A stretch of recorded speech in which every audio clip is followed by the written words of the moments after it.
తెలంగాణ సమాజానికి అంతా చెప్పుకోవాలని వారు అడిగినప్పుడు వారిని ఎందుకు బాధ పెట్టాలని చెప్పి ఛత్తీస్గఢ్ నుంచి కొనుగోలు చేసిన 1000 మెగావాట్ల విద్యుత్ ఒప్పందము, యాదాద్రి 260x4 1040 మెగావాట్ల భద్రాద్రి పవర్ ప్రాజెక్టు నిర్మాణం సబ్ క్రిటికల్ టెక్నాలజీ తోటి, అదేవిధంగా యాదాద్రి 4000 మెగావాట్ల విద్యుత్ ఒప్పందం బిహెచ్ఎల్కి ఇచ్చిన దానికి సంబంధించి వారు అడిగితేనే ఇదే సభలో చర్చ జరిగితే తమరి అధ్యక్షతన రాష్ట్ర ప్రభుత్వం ఆమోదించింది.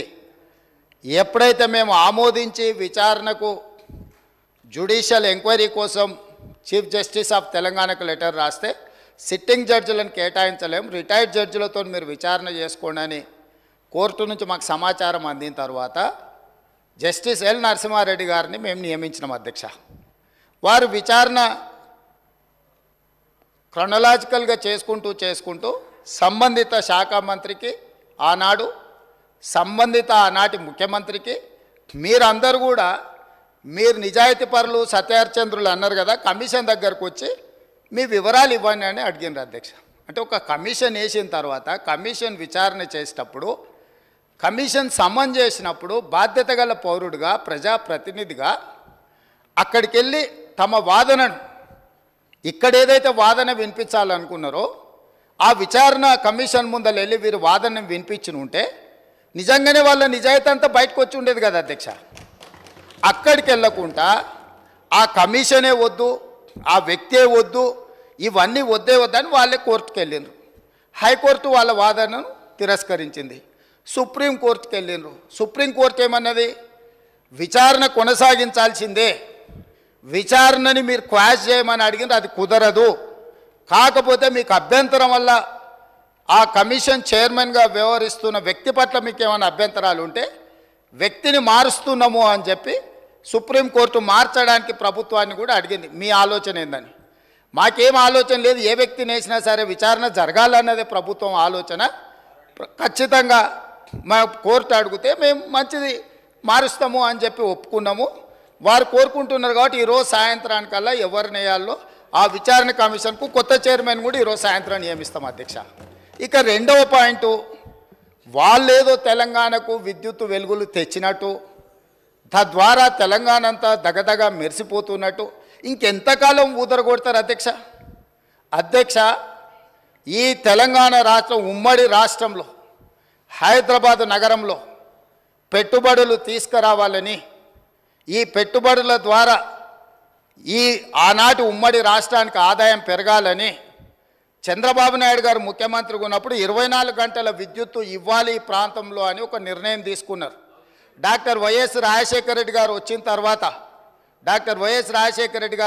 తర్వాత దాన్ని ఇంకా విస్తరించి ఐటీ కంపెనీలకు కానీ హైదరాబాదు నగరానికి కానీ ఒక్క క్షణం కూడా విద్యుత్ కోతలు ఉండడానికి వీల్లేదు అని ఆనాడు తీసుకున్న నిర్ణయాల వల్ల నిరంతర విద్యుత్తు సరఫరా జరగడం వల్ల ఐటీ కంపెనీలు, ఫార్మా కంపెనీలు, hotel industry, food industry, sports అన్నీ నగరానికి వచ్చి ఈ నగరంలో ఒక అంతర్జాతీయ ఎయిర్పోర్టు, ఒక ఔటర్ రింగ్ రోడ్డు, హైటెక్ సిటీలు రావడం వల్ల హైదరాబాద్ నగరం విశ్వనగరంగా అవతరించి ఈనాడు తెలంగాణ రాష్ట్రానికి వస్తున్న ఆదాయంలో అత్యధిక భాగము ఆనాడు కాంగ్రెస్ పార్టీ యూపీఏ 1, యూపీఏ 2లో తీసుకున్న నిర్ణయాల వల్ల ఈ నగరానికి ఆదాయం పెరిగింది.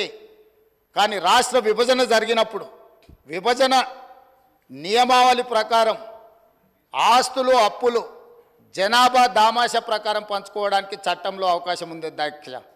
దాని ప్రకారమే 42% జనాభా ఉన్న తెలంగాణకు 42% అప్పులు, అదేవిధంగా 58% జనాభా ఉన్న ఆంధ్రప్రదేశ్కి 58% అప్పులు, ఆస్తులు, పంపకాలు జరిగినాయి. కానీ విద్యుత్తులో మధ్యప్రదేశ్ విడిపోయినప్పుడు, జార్ఖండ్ మధ్యప్రదేశ్ నుంచి విడిపోయినప్పుడు, బీహార్ మధ్యప్రదేశ్ నుంచి కొంత ప్రాంతం విడిపోయినప్పుడు స్పష్టంగా ఛత్తీస్గఢ్, జార్ఖండ్ ఇవన్నీ రాష్ట్రాలు ఏర్పడినప్పుడు ఒక సమస్యను ఎదుర్కొన్నారు. ఆనాడు దిగ్విజయ్ సింగ్ గారు ముఖ్యమంత్రిగా ఉన్నప్పుడు చట్టంలో ఉన్న అంశం ఏంటంటే విద్యుత్తు ప్రాజెక్టులు ఏ ప్రాంతంలో విద్యుత్తు ఉత్పత్తి చేసే సామర్థ్యం ఉన్నదో అవి ఆ ప్రాంతానికే ఇచ్చేసే విధానం ఉంది చట్టంలో. తద్వారా నాడు మధ్యప్రదేశ్ సీరియస్ పవర్ క్రైసిస్ని ఎదుర్కొన్నది. ఉత్పత్తి చేసేటివేమో కొత్తగా ఏర్పడ్డ రాష్ట్రానికి వెళ్ళిపోయినాయి. వినియోగం మొత్తం మధ్యప్రదేశ్లో ఉండడం వల్ల చాలా తీవ్రమైన విద్యుత్ సంక్షోభాన్ని ఎదుర్కొన్నది. అదే సందర్భంలో ఉమ్మడి రాష్ట్రంలో కిరణ్ కుమార్ రెడ్డి గారు కట్టెపుల్ల పట్టుకొని మొత్తం ఇవన్నీ చెప్పిండు. విడిపోతే తెలంగాణ చీకటి అయిపోతుంది, ఎందుకంటే నియమావళి ఇట్లు ఉన్నది కాబట్టి ఇది అటు పోతుందని. అప్పుడు తక్షణమే తెలంగాణ ప్రాంతం నుంచి పార్లమెంట్ సభ్యులు ఇక్కడనే ఉన్నారు, పొన్నం ప్రభాకర్ గారు, రాజగోపాల్ రెడ్డి గారు, అదేవిధంగా వివేక్ గారు, వీళ్ళందరూ కలిసి నిజంగానే ఈ విధానం వల్ల తెలంగాణకు నష్టం జరుగుతుంది, ఈ ఉత్పత్తి చేసే సామర్థ్యం అంతా ఆంధ్రప్రదేశ్లో ఎక్కువ ఉంది, తెలంగాణలో తక్కువ ఉంది, అందుకే తెలంగాణ ఉద్యమం వచ్చింది కాబట్టి ఈ విధానంతో ముందుకు వెళ్తే తెలంగాణకు నిజంగానే చీకటి రోజులు వస్తాయి, దీన్ని సరిదిద్దాలి అని చెప్పి వీళ్ళందరూ కలిసి ఆనాడు కేంద్ర మంత్రి జైపాల్ రెడ్డి గారి దగ్గర వెళ్ళి కూర్చున్నారు. అధ్యక్ష, జైపాల్ రెడ్డి గారు అప్పుడు అందరితో చర్చించి తెలంగాణలో విద్యుత్ రంగ నిపుణులతో మాట్లాడి ఏం చేస్తే బాగుంటుంది అని అంటే ఒక సవరణ తీసుకురావాలి. ఏంది? ఉత్పత్తి ప్రాతిపదికన విభజన జరగకూడదు, వినియోగం ప్రాతిపదికన విభజన జరిగినప్పుడు ఉమ్మడి రాష్ట్రంలో తెలంగాణ ప్రాంతానికి అత్యధికంగా ఏదైతే విద్యుత్ వినియోగం జరుగుతున్నదో వినియోగ ప్రాతిపదికన మనకు విభజన జరిగితే తెలంగాణకి ఎలాంటి ఇబ్బంది ఉండదు అని చెబితే హుటాహుటిన జైపాల్ రెడ్డి గారు సోనియా గాంధీ గారి దగ్గరికి, మన్మోహన్ సింగ్ గారి దగ్గరికి వెళ్ళి హైదరాబాద్తో కూడుకున్న తెలంగాణ రాష్ట్రం ఇచ్చిన మనం తెలంగాణకు విద్యుత్తు ఒకవేళ కొరత ఏర్పడితే తెలంగాణ రాష్ట్రం అభివృద్ధి కుంటుపడుతుంది, కుప్పగూలుతుంది అని చెప్పి జైపాల్ రెడ్డి గారు వెళ్ళి కన్విన్స్ చేసి రాష్ట్రం ఏర్పడిన తర్వాత స్పీకింగ్ ఆర్డర్ ఇప్పించండి. అధ్యక్ష, విభజన చట్టంలో లేని, రాజ్యాంగంలో లేని ప్రత్యేకమైన మినహాయింపు ఒక్క తెలంగాణ రాష్ట్రానికి ఆనాడు ఇక్కడ ఉన్న ఎమ్మెల్యేలు ఆనాడు ఎంపీలుగా పోయి జైపాల్ రెడ్డి గారితో మాట్లాడితే జైపాల్ రెడ్డి గారు కేంద్ర మంత్రిగా ప్రధానమంత్రి మన్మోహన్ సింగ్ గారిని, యూపీఏ చైర్పర్సన్ సోనియా గాంధీ గారిని ఒప్పించి వినియోగం ప్రాతిపదికన 53.46% అంటే దాదాపుగా 54% తెలంగాణ రాష్ట్రానికి, 46% ఆంధ్రప్రదేశ్ రాష్ట్రానికి. వాస్తవంగా ఉత్పత్తి సామర్థ్యం ప్రకారం చూసుకుంటే 36% తెలంగాణలో ఉండే, 64% ఆంధ్రప్రదేశ్లో ఉండే. విభజన చట్టం ప్రకారం తెలంగాణకు 36% వచ్చే విధంగా, ఆంధ్రప్రదేశ్కి 64% వచ్చే విధంగా ఉంటే జైపాల్ రెడ్డి గారు తీవ్రమైన కృషి చేసి తెలంగాణ రాష్ట్రానికి 53.46% ఇప్పించి కేంద్ర ప్రభుత్వం నుంచి ఆదేశాలు ఇప్పించి ఆనాడు తెలంగాణ రాష్ట్రాన్ని చీకట్ల నుంచి కాపాడింది. అధ్యక్ష, ఇక్కడ కూర్చున్న వాళ్ళు పొంకనాలు కొడుతున్నాడు ఎవడేం చేయలే. అదేవిధంగా ఆనాడు నేను తెలుగుదేశంలో ఉన్న ఎమ్మెల్యేగా ఇదే సభలో ఇక్కడనే చంద్రశేఖరరావు గారు ముఖ్యమంత్రిగా ఉంటే అక్కడ ప్రతిపక్ష నాయకుడిగా విద్యుత్తు మీద చర్చ జరిగింది. ఆనాడు సమాధానం చెప్పలేక తెలంగాణకు చీకటి రోజులని పేపర్లు కింద కొట్టి ఆనాడు స్పీకర్ గారికి ఇక్కడి నుంచి హుకుం జారీ చేసి మార్షల్స్ను పెట్టి నా నీడ్చి బయటపడేపించింది. అధ్యక్ష, రికార్డులు తీయండి. 2014-15 సందర్భంగా ఆనాడు ఇదే సభలో జరిగిన చర్చలో చంద్రశేఖరరావు గారు ఏ విధంగా సభను తప్పుదోవ పట్టిస్తుండు, ఏ విధంగా ప్రజల్ని మభ్యపెడుతుండు, ఏ రకంగా కాంగ్రెస్ పార్టీ ఆ రోజు నేను తెలుగుదేశంలో ఉన్నా నేను స్పష్టంగా చెప్పిన ఆ రోజు రికార్డులు తీయండి. అధ్యక్ష, మీరు సభను వాయిదా వేయండి, అవసరమైతే ఆ రికార్డులు తీద్దాం. నేను ఆ రోజు చెప్పిన సోనియా గాంధీ గారి దయ వల్ల, జైపాల్ రెడ్డి గారి కృషి వల్ల తెలంగాణ రాష్ట్రానికి విద్యుత్ సంక్షోభం నుంచి గట్టెక్కింది. నేను తెలుగుదేశం ఎమ్మెల్యేగా ఉన్నా వాస్తవాలను చెప్పాలి అని చెప్పి అక్కడి నుంచి నేను తెలుగుదేశం ఎమ్మెల్యేకి ఈ సభలో మాట్లాడితే ఈ సభ్యుడు వాళ్ళని పొగడతాడా, మార్షల్స్ని పెట్టి ఈడ్చి బయట పడేయండి, నన్ను ఈడ్చి బయట పడేపించండి. అధ్యక్ష, ఈరోజు మీ ద్వారా తెలంగాణ సమాజానికి ఈరోజు నేను చెప్పదలుచుకున్న అధ్యక్ష, ఆ రకంగా తెలంగాణ రాష్ట్రాన్ని విద్యుత్ సంక్షోభం నుంచి ఆనాడు జైపాల్ రెడ్డి గారు, సోనియా గాంధీ గారు, మన్మోహన్ సింగ్ గారు కాపాడినరు. ఆ తర్వాత ఉమ్మడి రాష్ట్రంలో తీసుకున్న నిర్ణయాల వల్ల భూపాలపల్లిలో ఉన్న 1200 మెగావాట్లు కానీ ఇతర ప్రాంతాలలో ఆనాడు ఉమ్మడి రాష్ట్రంలో ప్రారంభించిన పవర్ ప్రాజెక్టులు తెలంగాణ రాష్ట్రం వచ్చిన తర్వాత ఉత్పత్తిలోకి వచ్చినాయి కాబట్టి అడిషనల్ పవర్ మొత్తం మనకు యాడ్ అవ్వడం వల్ల తెలంగాణలో విద్యుత్ సంక్షోభాన్ని నుంచి మనం బయటపడ్డాం. అధ్యక్ష, ఇవాళ నేను సూటిగా సవాలు విసురుతున్నా. ఆనాడు 7000 చిల్లర మెగావాట్లు ఉంటే మేము 19,000 చిల్లరకి తీసుకెళ్ళినామని. ఎవరు అధ్యక్ష? వీళ్ళ తాతలు ఏమన్నా ఉత్పత్తి చేసిరా, వీళ్ళేమన్నా చేసిరా? సోలార్ పవర్ ప్రాజెక్టులో 5,600 మెగావాట్లు ఈరోజు చెప్పుకుంటారు కదా. ప్రైవేటు పెట్టుబడులు ప్రైవేట్ వాళ్ళు తీసుకొచ్చి పెట్టింది అధ్యక్ష. రాష్ట్ర ప్రభుత్వానికి అనాపైసా సంబంధం లేదు. 10 సంవత్సరాలు వీళ్ళ ఏలుబడిలో సోలార్ పవర్ ఓన్లీ 1 మెగావాట్ అధ్యక్ష. సిగ్గు లేకుంటే ఇంకా కూడా మేము విద్యుత్తును ఉత్పత్తి చేసామని అబద్ధాలు చెప్పి సభను తప్పుదోవ పట్టించే ప్రయత్నం చేస్తున్నారు అధ్యక్ష.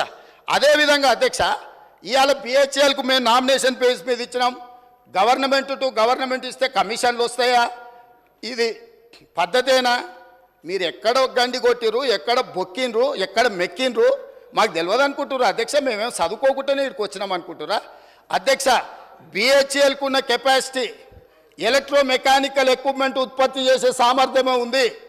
బిహెచ్ఎల్కు civil balance of plant work అంటారు. అంటే సంస్థ ఒక విద్యుత్ ఉత్పత్తి చేయాలంటే బ్రాయిలర్సు మెకానికల్ ఎక్విప్మెంటే కాదు అధ్యక్ష, సివిల్ వర్కులు ఉంటాయి. సివిల్ వర్క్లు అంటే ప్లాంట్ను ప్రిపేర్ చేయడం కానీ, తెచ్చిన మిషన్లు ఫిట్ చేయడం కానీ, దాని కాంపౌండ్ కానీ, దాని రూఫ్ కానీ, సరే అక్కడ ఉండే ఎంప్లాయీస్ క్వార్టర్స్ కానీ, ఇవన్నీ. సో ఎప్పుడు కూడా ఈ దేశంలో ఉమ్మడి రాష్ట్రంలో ఏదైనా పవర్ ప్రాజెక్టు నిర్మాణానికి ఎలక్ట్రోమెకానికల్ ఎక్విప్మెంట్ సంబంధించిన ఉత్పత్తి కానీ లేకపోతే సరఫరా కానీ బిహెచ్ఎల్కి ఇస్తారు, లేకపోతే బిహెచ్ఎల్ లాంటి సంస్థలకు ఇస్తారు. మిగతా సివిల్ వర్కులు మొత్తం BOP balance of plant work అంటారు. అవి మిగతా కాంట్రాక్టర్లకు ఇస్తారు. వీళ్ళిద్దరు సమన్వయం చేసుకొని విద్యుత్ శాఖ అధికారులు ఇంజనీర్ల పర్యవేక్షణలో సివిల్ వర్కులు చేసే కంపెనీ సివిల్ వర్కులు చేస్తుంది, ఎలక్ట్రోమెకానికల్ ఎక్విప్మెంట్ చేసే పని చేస్తారు. ఆ రెండింటిని కలిపి ప్రాజెక్టులు నిర్మిస్తారు అధ్యక్ష. ఇప్పటివరకు దేశంలో జరిగింది. కానీ తెలివితేటలు గల్లోళ్ళు ఎట్లయితే కొట్టేయాలనో తెలిసిన వాళ్ళు వీళ్ళు తెలివితేటలన్నీ ప్రదర్శించి G2G బిహెచ్ఎల్కి ఇస్తున్నాం అనే నెపం మీద ఏదైతే అంచనాల రేట్ల ప్రకారం వీళ్ళు డైరెక్ట్గా బిహెచ్ఎల్కి ఇచ్చారు అధ్యక్ష. బిహెచ్ఎల్కు 4000 మెగావాట్లు దాదాపు 29,000 చిల్లర కోట్లు. నేను సబ్జెక్టు కరెక్షన్ నేను రికార్డు మళ్ళీ తీసుకొని చెప్తా అధ్యక్ష. ఆనాడు ఒప్పందం చేశారు. బిహెచ్ఎల్ నుంచి వీళ్ళ బినామీలు, వీళ్ళ బంధువులు, వీళ్ళకి కావాల్సిన వాళ్ళు సివిల్ వర్కులు మొత్తం మళ్ళీ బిహెచ్ఎల్ నుంచి వాళ్ళ కాంట్రాక్ట్ ఇచ్చారు అధ్యక్ష. ఈరోజు విచారణకి ఇస్తే ఎందుకు గుండెలు బాదుకుంటారు అధ్యక్ష? ఉన్నదంతా బిహెచ్ఎల్కి అయితే కేంద్ర ప్రభుత్వము సంస్థకే ఇచ్చినప్పుడు బాధ ఎందుకు పడుతున్నారు అధ్యక్ష? కోర్టుకి ఎందుకు పోయినరు? విచారణ జరగొద్దని ఎందుకు అంటున్నారు? ఎందుకు పొడవ పేపర్లు పెడుతున్నారు? ఈరోజు బిహెచ్ఎల్ నుంచి సివిల్ వర్కులు మొత్తము ప్రైవేట్ కాంట్రాక్టర్లకు వీళ్ళ బినామీలకు ఇచ్చిండ్రు. 1000 కోట్ల రూపాయలు ఒప్పందాలు జరిగినాయి. అందులో ఫ్రాడ్ జరిగింది. చివరికి సరఫరా చేసే కంకర కా నుంచి, ఇసుక కా నుంచి, వాచ్మెన్ల కా నుంచి వాళ్ళ పార్టీ నాయకులకు, పార్టీ ఫిరాయించిన మాజీ ఎమ్మెల్యేలకు అప్పచెప్తే కోమటిరెడ్డి వెంకటరెడ్డి గారు అక్కడికి వెళ్ళి యాదాద్రి పవర్ ప్లాంట్ విజిట్ చేసి దోపిడీ ఏ విధంగా జరుగుతుందో ఆనాడు కాంగ్రెస్ పార్టీ ఎమ్మెల్యేగా ఉన్న వ్యక్తిని బెదిరించి లేకపోతే అతనికి ఆ ఒప్పందాల పనులు అప్పచెప్పి ఏ రకంగా వీళ్ళు దోపిడీకి పాల్పడ్డారో ఈరోజు విచారణలో బయటకు వస్తుందని చెప్పి ఈరోజు ఊకదంపుడు ఉపన్యాసాలు ఇచ్చి ప్రజల్ని మభ్యపెట్టే ప్రయత్నం చేస్తున్నారు అధ్యక్ష. అదేవిధంగా అధ్యక్ష, మేము మీకు ఇక్కడ ఇది నేను చెప్పదలుచుకున్నాను. మనిషికి మనుగడ, పంటలకు ప్రాణం, రైతుకు ఊపిరి, నీటి చుట్టే మన జీవన చక్రం పరిభ్రమిస్తుంది. తాగేందుకు మంచినీళ్ళైనా, ఆయకట్టుకు సాగునీళ్ళైనా అందించాలంటే ఈ నీరు ఉండి తీరవలసిందే. అందుకే మనిషి చుట్టూ ఉన్న నదులు, చెరువులు, కుంటలు కాపాడుకున్నప్పుడే మన మనుగడ సాధిస్తామన్నది చరిత్ర చెప్తున్న సత్యం. అందుకే మన పురాణాలలో అపర భగీరథుడని శివుడి తల మీద ఉన్న గంగను నేల మీదకి తెచ్చి ఈ మానవాళికి జీవన ఆధారం కల్పించిన అపర భగీరథుడు అని అందుకే మన పురాణాలలో పెద్దలు చర్చించుకున్నారు అధ్యక్ష. అంటే నీటికున్న ప్రాధాన్యతను పురాణాల నుంచి మొదలు పెడితే రాజులు, రాజ్యాలు, ప్రజాస్వామిక దేశంలో ప్రధానమంత్రులు, ముఖ్యమంత్రులు తీసుకున్న నిర్ణయాలు దీనికి సజీవ సాక్షి అధ్యక్ష. మనం ఈ తెలంగాణ ప్రాంతాన్ని ఒక చరిత్రగా ఒకవేళ మనం చదవదలుచుకుంటే 12వ శతాబ్దంలో దాదాపుగా 800-900 సంవత్సరాల క్రితం కాకతీయులు ఈ ప్రాంతాన్ని, సామ్రాజ్యాన్ని, కాకతీయ సామ్రాజ్యాన్ని ఒక అద్భుతంగా ఆదర్శవంతమైన రాజ్యంగా ఆనాడు పరిపాలన సాగించారు. 12వ శతాబ్దంలోని కాకతీయులు చెరువులు, కుంటలు తవ్వడంతో పాటు గొలుసు కట్టు చెరువులను నిర్మించారు. రామప్ప చెరువు, హన్మకొండలో పెద్ద చెరువు, పాకాల చెరువు, 1 కాదు 2 కాదు, కాకతీయుల యుగంలోనే 30,000 చెరువులను, గొలుసు కట్టు చెరువులను నిర్మించి ఈ ప్రాంతాన్ని సస్యశ్యామలం చేసి ఈ ప్రాంతం వ్యవసాయ ఆధారితమైన ప్రాంతము, వ్యవసాయమే మన మనుగడ, మన జీవితం అని కాకతీయులు నిరూపించారు. 800 సంవత్సరాల క్రితం, 900 సంవత్సరాల క్రితం కట్టిన మీకు రామప్ప మందిరం నుంచి మొదలు పెడితే రామప్ప చెరువు, ఈరోజు హన్మకొండ పెద్ద చెరువు, ఇవన్నీ కూడా ఇప్పటికీ మన్గడలో ఉన్నాయి. మా సురేఖక్క గారు చెప్పాలి, లేకపోతే మా సీతక్క చెప్పాలి. ఎందుకంటే వాళ్ళ నియోజకవర్గాలల్లో ఈ ప్రాజెక్టులు ఇంకా మనుగడలో ఉన్నాయి. ఇదే కాదు అధ్యక్ష, కాకతీయుల రెడ్డి రాజుల యొక్క పరిపాలనలో నిర్మించిన చెరువులు, వ్యవసాయానికి ఇచ్చిన ప్రాధాన్యత, నీటికున్న ప్రాధాన్యతను గుర్తించినందుకే మనం నిర్మించుకున్న కాలువకు కాకతీయ కాలువలని మనం పెట్టుకోవడం జరిగింది అధ్యక్ష. 1000 ఏళ్ల తర్వాత కూడా దాదాపుగా ఈరోజు మనం వాళ్ళని తలుసుకుంటున్నామంటే ఆనాడు మనకు అందించిన సంస్కృతి, సాంప్రదాయాలు, వ్యవసాయానికి నీరు అవసరమని వాటిని గుర్తించి ఆ రోజు వాళ్ళు ఈ ప్రాజెక్టులను నిర్మించింది అధ్యక్ష. కాలువలకు అడ్డంగా బండలతో కట్టిన కట్టె పొలాలకు నీళ్లు మళ్లించడం అంటే ఇప్పుడు మనం చెక్ డ్యాంలను కట్టుకుంటున్నాం కదా అధ్యక్ష. ఆనాడే కాలువలకు బండరాళ్లను అడ్డం పెట్టి చెక్ డ్యాంల కింద మార్చి పొలాలకు నీళ్లు అందించిన చరిత్ర కాకతీయుల చరిత్రలో మనం చూసినాం. కాకతీయులు మనకు ఆదర్శంగా నిలబడ్డారు. అందుకే మనం నిర్మించుకున్న కెనాల్స్కి కాకతీయ కెనాల్ అని మనం పేరు పెట్టుకోవడం జరిగింది అధ్యక్ష. అంతెందుకు అధ్యక్ష, నిజాం ఏలిన సందర్భంలో 220 సంవత్సరాలు ఈ ప్రాంతాన్ని పరిపాలించిన నిజాము వ్యవసాయాన్ని, నీటి యొక్క ప్రాధాన్యతను గుర్తించి ఈ ప్రాంతంలో నిజాం కట్టిన ప్రాజెక్టులు ఈ రోజు కూడా 100 ఏళ్ల కింద 120 ఏళ్ల కింద నిర్మించిన ప్రాజెక్టులు ఈనాడు కూడా మన రైతులకు సాగునీరు, మన ప్రజలకు తాగునీరు అందిస్తున్నాయి అధ్యక్ష. నిజాం నిర్మించిన ప్రాజెక్టులు నిజాం సాగర్ కావచ్చు, ఉస్మాన్ సాగర్ కావచ్చు, హిమాయత్ సాగర్ కావచ్చు, అప్పుడు కట్టినవే. పెద్ద ప్రాజెక్టులతో పాటు వేల చెరువులను, కుంటలను ఆనాడు నిజాం సర్కారు నిర్మించింది అధ్యక్ష. అంతెందుకు అధ్యక్ష, నిన్న మొన్న నేను మీ పెద్దలు ఉత్తమ్ కుమార్ రెడ్డి గారు ఏరియల్ సర్వేకి వెళ్ళాం. నిన్న మొన్న జరిగిన 40 సెంటీమీటర్ల వర్షం అత్యధికంగా కురవడం వల్ల కామారెడ్డి, మెదక్ జిల్లాలను అతలాకుతలం చేసినాయి. లక్షలాది ఎకరాల పంటలు నీటిమయం అయిపోయినాయి, మునిగిపోయినాయి. వందలాది రోడ్లు కొట్టుకుపోయినాయి. వేలాది మంది ప్రజలు నిరాశ్రయులైనరు. వారిని పరామర్శించడానికి పోతే వాతావరణం అనుకూలించకపోయినా ఏరియల్ సర్వేలో మేము వెళ్ళి అక్కడి స్థితిగతులను, అక్కడి పరిస్థితులను చూసినాం అధ్యక్ష. ఈరోజు అవి చూస్తున్నప్పుడు అక్కడ ఒక ప్రాజెక్టు నిటారుగా నిలబడి కనిపించింది అధ్యక్ష. ఆ ప్రాజెక్టు పేరు పోచారం ప్రాజెక్టు.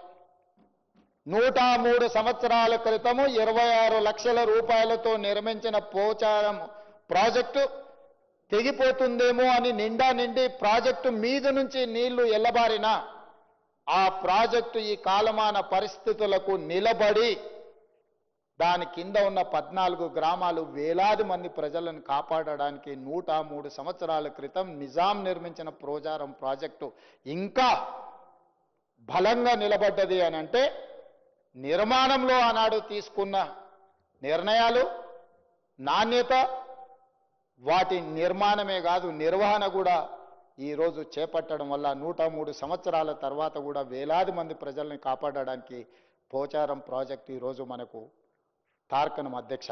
అంటే ఒక ప్రాజెక్టు నిర్మాణ సమయంలో తీసుకుంటున్న ప్రాజెక్టు డిజైన్ కావచ్చు, ప్రాజెక్టు కన్స్ట్రక్షన్ కావచ్చు, ప్రాజెక్టు మెయింటెనెన్స్ కావచ్చు, వీటన్నిటి పట్ల ప్రత్యేకమైన శ్రద్ధతో నేను నిర్మిస్తే ఏ విధంగా ఉంటుందో పోచారం ప్రాజెక్టు ఒక ఉదాహరణ అధ్యక్ష. మరి ఈరోజు మనం చర్చ చేస్తున్న కాళేశ్వరం ప్రాజెక్టు కట్టడం, కూలడం, 1,00,000 కోట్లు గోదావరి పాలవ్వడం అంతా 3.5-4 సంవత్సరాలలో జరిగిపోయింది అధ్యక్ష. ఇంత దారుణమైన సంఘటనలు మన కళ్ళ ముందే కట్టడం, మన కళ్ళ ముందే కూలిపోవడం, ఆ గోదావరిలో 1,00,000 కోట్లు కొట్టుకుపోవడాన్ని చూస్తే చర్చించొద్దు, కమిషన్ వెయ్యొద్దు, కమిషన్ రిపోర్ట్ ఇవ్వొద్దు అని ఈరోజు అడ్డుకునే ప్రయత్నం చేస్తున్నాం.